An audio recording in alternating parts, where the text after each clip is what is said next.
Hi everyone, my name's Andrew Chapman. I'm a qualified accountant and an economist, and I have around 30 years experience helping organisations large and small perform better financially. Welcome to my channel.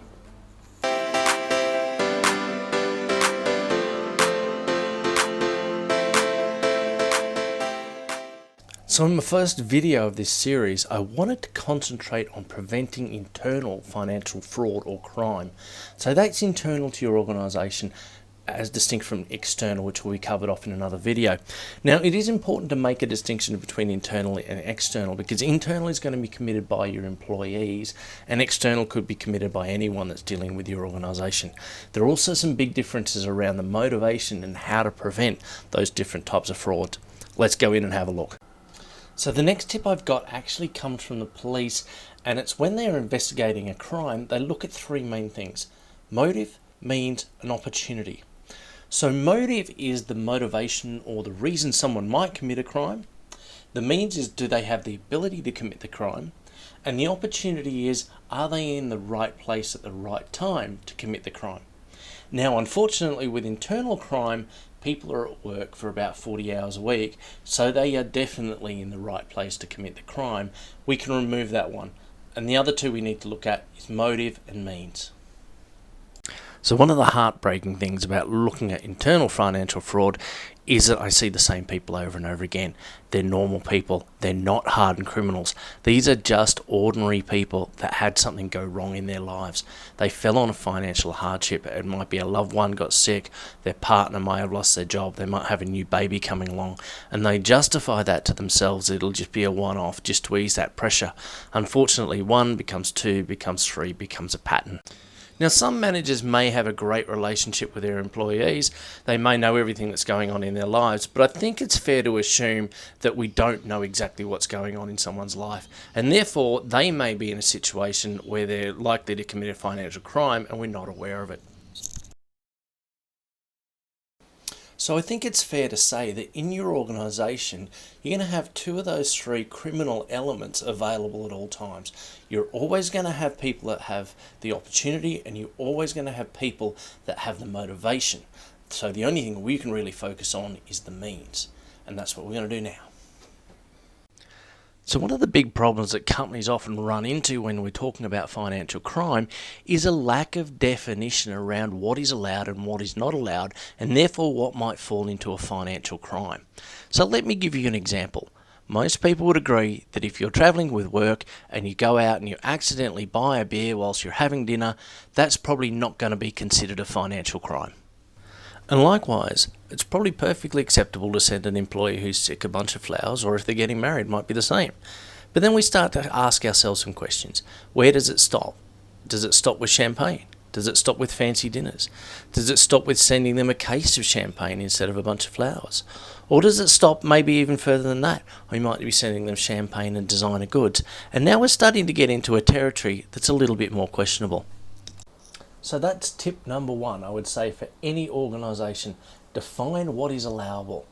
So I'm often called into organisations to help when they've found someone that's committing financial crime. And the first thing I ask for is, what is the policy? And when an organisation doesn't have a policy, it becomes very difficult to actually prosecute that person for financial crime, because they've never been told that they weren't allowed to do it. What's more, often they say, my previous boss told me I was allowed to do it. So in that definition, you want to do things like define what people can spend money on, how much they can spend money, and what approval process is required when they want to spend that money. But whilst you're defining that policy, I think it's really important to ask yourself the question, is this policy appropriate for the business or organisation that we are? So appropriate means that it shouldn't be too loose. If your policy is too loose, it's too easy to get around. But also it shouldn't be so tight that it becomes unmanageable. Because when it becomes unmanageable, people look for workarounds, and workarounds become part of your work culture, and that can lead to fraud. So let me share an example with you. I was working with a town council recently who just put in a new system, and they said that they required, every time they needed to do some work, they required 3 written quotes. It had to be converted into a purchase order, had to be approved by a number of managers, then it had to be receipted, and the invoice had to come in and match the quote and the purchase order and the receipt before they could pay for any work.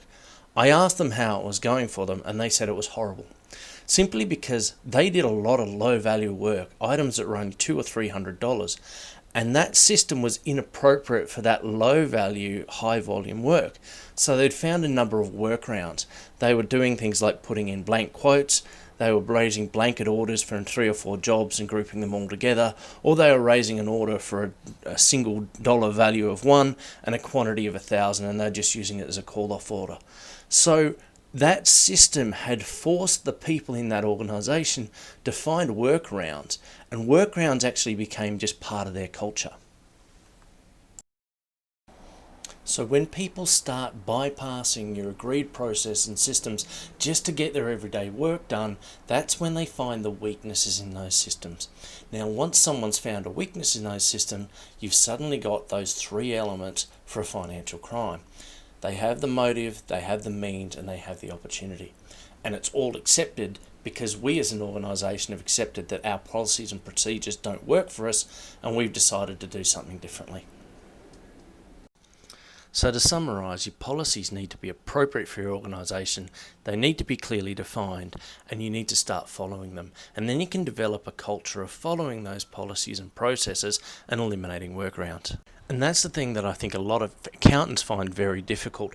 When we're talking about an appropriate policy, doesn't mean that it's a policy that's extremely stringent, it means it's a policy that's appropriate for the organisation.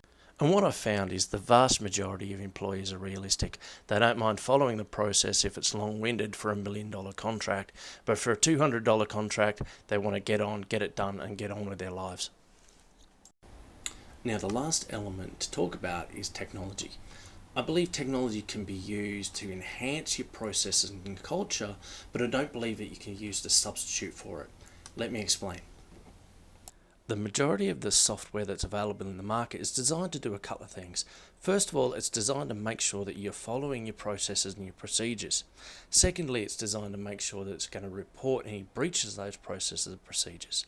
Unfortunately, if you don't have those processes and procedures well defined, or you have a culture of ignoring those, the software is just going to continue doing what you've always done. It's not actually going to help you. So look, here are my 3 tips for really dealing with financial crime internally. First of all, review the processes and procedures within your organisation.